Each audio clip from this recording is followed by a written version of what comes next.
Hi everybody, how you doing? Coming to you from the inside of the sanctuary here on the island. We're celebrating Bella's fundraiser this month. We're doing so for the reason that this month is her birthday. The 25th of this month, July 25th, she'll be 6 years old. She is our little gangster, that's why we've labeled her that as a nickname. She's one of the toughest little dogs here, for pound, probably the toughest dog here. She survived cargo. I'm going to give you a little basic history of Bella.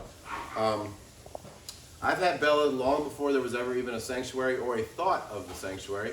I was just literally of the mindset that I fell in love with this breed, as you guys know, including that one right there. It was very distracting. Nugget. So anyway, in the beginning, before there was a sanctuary, I just saw how some of the dogs were treated that I was finding, and I figured, again, I had nothing but Rottweilers, 3 big ones. And at the time, to have 6, 8, and even 10 of these little guys, because many of them were very small, they weren't some of the sizes that we have now, other than Kira. Kira and Lady were the biggest. You know, what's the difference between having 8 and 10 little tiny dogs, especially if you're getting out of a bad situation? I could care for them, we got plenty of space, so forth.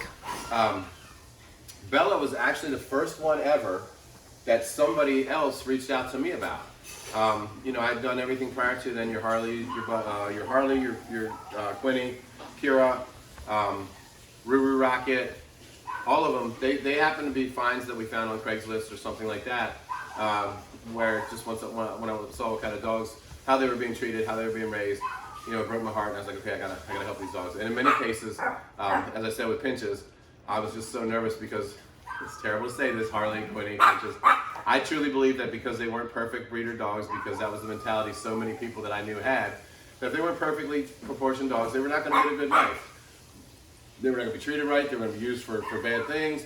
So, you know, I grabbed these dogs thinking, oh my gosh, they're so terrible looking, nobody would want them. I know it sounds horrible. But Bella, a friend of mine, alerted me on Facebook, of all things, a local family posted Bella. That they couldn't, that their parents were basically having to be evicted from their place or moving out. And they weren't too, what do you call it? Active, so they were, I don't want to say shut-ins, but they were home quite a bit. So Bella didn't get much exercise, and of all the dogs, you know, in the beginning, you know, Bella was a hard case because they weren't getting out and getting exercise and all that kind of stuff and taking care of Bella as far as that goes. Obviously, the vet thing kind of went by the wayside, but her nails were pretty long. They'd run around in circles, and gosh, that's the scariest thing I saw at the time. It was like, oh my God, this poor dog. I mean, looking at it now, that's just like, that's funny. That's something you just fix in 5 minutes and then they just move on. But you know, I just saw that as a sign of neglect. Now I don't want to, this isn't putting that family down. What happened was somebody alerted me to this and they sent me the post. I commented in the post, and then somebody, either from the family or a friend of the family, reached out to me and said, would you like to take a shot at this? And I want to say they even had somebody else looking at Bella, and I guess that fell through, or they didn't feel comfortable with them. So here in our local town, just 10 minutes away, Frederick, I had to meet this family to meet Bella one day at a building out by the airport. Professional building. As I drive in, big parking lot, and as I drive into this building, it's in the middle of daytime during the week for work.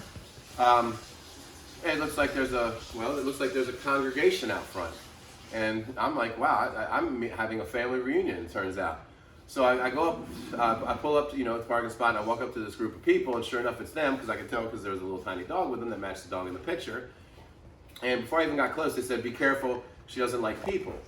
Okay, so, you know, I was very cautious at first, but I still approached everybody. And they literally almost immediately put Bella in my arms, and she was perfectly fine, kind of like she is now, which made me, once again, feel good. Maybe I got something special that I can get through to the dogs with. And so what I had to meet, oh gosh, I want to say there was possibly 4 generations of this family there. Including the folks that did have to let her go. And again, it was a sad moment for them. Hi, Mocha, sweetheart. Hold on, baby. I'll get you in a minute. And basically, they just needed to know Bella was going to be cared for. And I felt like I had a huge interview process because I had to impress like at least 15 people. And you know, it was a little tough. It was a little nerve-wracking. But I fell in love with Bella the moment I saw her, and then even joked with them about how Bella, at least in my opinion, Nugget, did you just pee on the couch in front of everybody? Nugget! Oh, you're so bad. You steal the story, you pee on the couch, you're so entitled.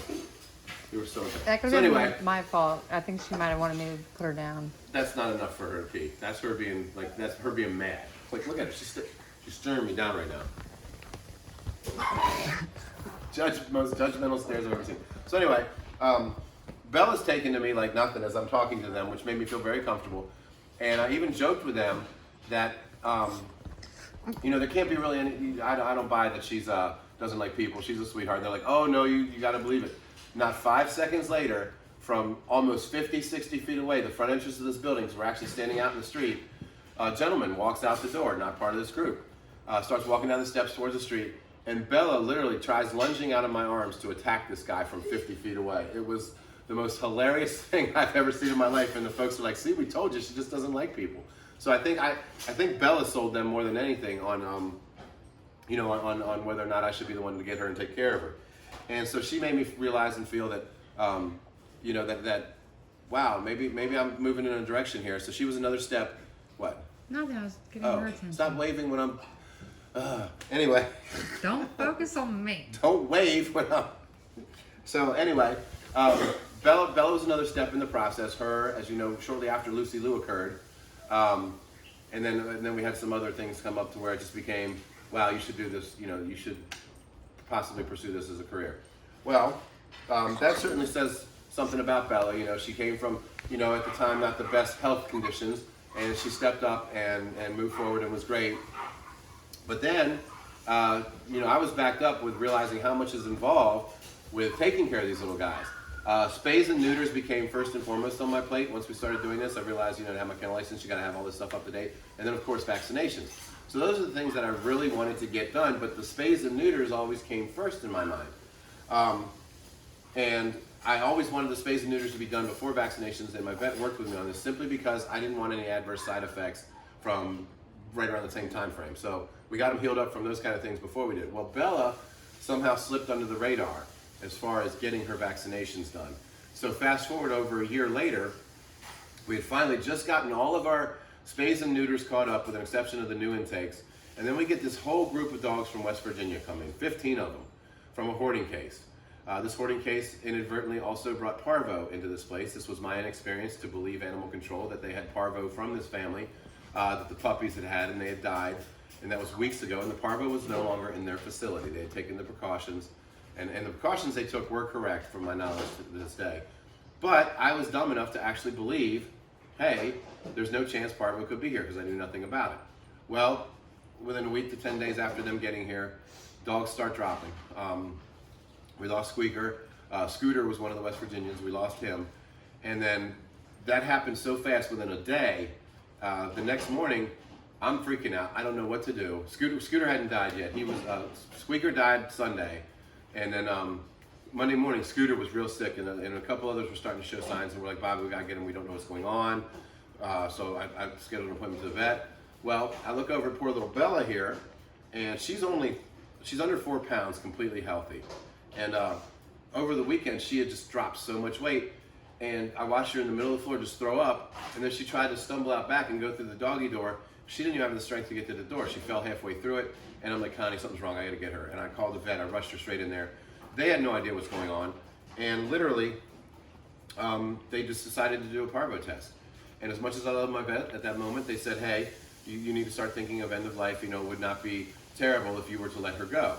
And that just, obviously, as you know, made me irate. Well, I said, no, we're not going to do that. We're going to fix her up. I don't care what it costs. We're going to fix her up. And then I get a phone call about Scooter. He's pretty much at his last legs from just that morning. So I run all the way home. I get him, and by the time I had gotten him back, again, not knowing what I was dealing with, guys, I feel terrible about this. I could have solved it if I had known sooner. By the time I got him back to the vets, he was pretty much catatonic. He was brain dead. This is the parvo had actually gone through his digestive system, gotten into his bloodstream, and it had affected his brain. There was no bringing him back. And I had to make the decision of one of the 2 times I've done this where there was no coming back. I could have stayed there and held his paw for the next 10 to 20 minutes till the body stopped responding, but the end was inevitable within the next 20, 30 minutes. So yes, in that moment, I made the choice to euthanize him, put him down, and I hated myself for it. And I refused to let Bella die. So in the meantime, during the next week, she's at the vet. This was a Monday. She was at the vet all week with a body core temperature of anywhere from 94 to 96. She continuously pooped, threw up. They were doing the best they could, but their method of doing it was obviously IV fluids and everything, and syringe feeding food and water. No matter how many times she'd throw it up, I had my own vet tech who loved her to death. She did so well. She even got 2 of the West Virginians later on and adopted them from me. That's how much I trusted her.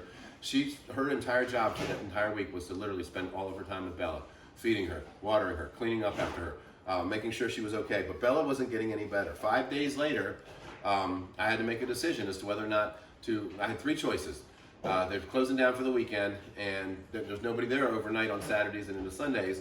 So I could either leave Bella there, and the vet staff was so incredible, including the head vet that owns the place. They were going to take shifts and each come in every few hours and check on Bella. It wasn't a continuous care, but it was basically periodic care over the weekend. That's how much they I guess respected and admired what I did, and how much they cared and loved about the dogs, and saw how hard we were fighting. That was an option. I could take her to care, which is our emergency vet, but I had had just a lot of recent experience with emergency vets, and dogs were dying in the emergency vets, and I didn't feel they were getting the love and attention, again, the bedside manner that they deserve to help them thrive, and that's the last thing I wanted to do. And Connie coins it this way, she says, you can take her home and you can try your concoction that you've been working on with the Parvo kit stuff, or the ingredients from that, because I was telling them how well it was fixing up the other 7, 8 dogs that had come down with the Parvo since then. And all of them had shown signs of being on the mend afterwards in just that short time frame. So I said, you know what? Let's bring her home. Let's try. You know, if she dies, she's going to die at home in my arms. But we can't keep doing this here. You know, I've been without her all week. She's terrified. She needs home. So brought her home that Saturday afternoon at 1 o'clock.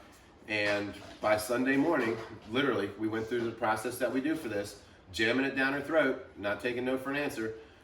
Sunday morning, she couldn't even walk. This girl was, almost 4 pounds. She was down under 3 pounds at this time. She was skin and bones. It was terrible. She looked terrible. She smelled terrible. And so she couldn't even stand up. Well, Sunday morning, I hear her scratching at the door because I had her isolated. Sure enough, she's walking all the way over to the door trying to get out of the room because she's already on the mend. Now, she's still weak, but she's strong enough to stand. So from that moment on, we started feeding her. She got healthier and stronger, and then a few days later, man, she was like new as could be. I'm still underweight, but great. With the Angry Bird eyebrows. And because of all this, she went through a few changes. She went from being the sweet Bella you see in the pictures here with just a little hint of white to her telltale Angry Bird eyes that she has to this day. So she's clearly showing how tough she is, because how small, frail, and delicate she is. It's a miracle she lived. And yet she takes no shit from anybody. There's a phrase I say here quite frequently. Bella, stop beating up on the bigger dogs, okay? Because she does not give a shit about their size. She kicks the daylights out of them. It's hilarious. And she's so intimidating, they do not fight back. They just like, hey, I do not want to mess with that little Tasmanian devil. So anyway, that's the story of Bella. That's how she got here. That's how she affected me, and how I chose to start to move forward because of influences like her. This is how I was put in a hard situation, and I could not bear to see her die. I was scared to death. I was crying. I was a mess. I was like, she was so special to me, and here I let this whole family down. Which to this day, several members of the family still reach out and stay in touch with me. It's been wonderful. They always like to see updates on her, and they thank me profusely for helping out. But yeah, so that's why Bella's getting showcased this month. She's a tough little bird. She's a badass. She's one of a kind. She's gnarly as hell looking with her wiry hair and her funky little tail. But yeah, so that's our Bella, our little gangster. Charlie Murphy. Hi. So yes, thank you guys for sharing in this month. I'm very proud of this magnet, simply because, again, for me to showcase these magnets, in many cases, each one of them have a particular story, an individual story, a unique story, a very personal story to me. Bella was one of the personal ones. She becomes so close when you almost lose somebody like that, and you fight with everything you have to keep them alive. We did it. She's a beast. She's a survivor. She's a misfit. Thank you, guys.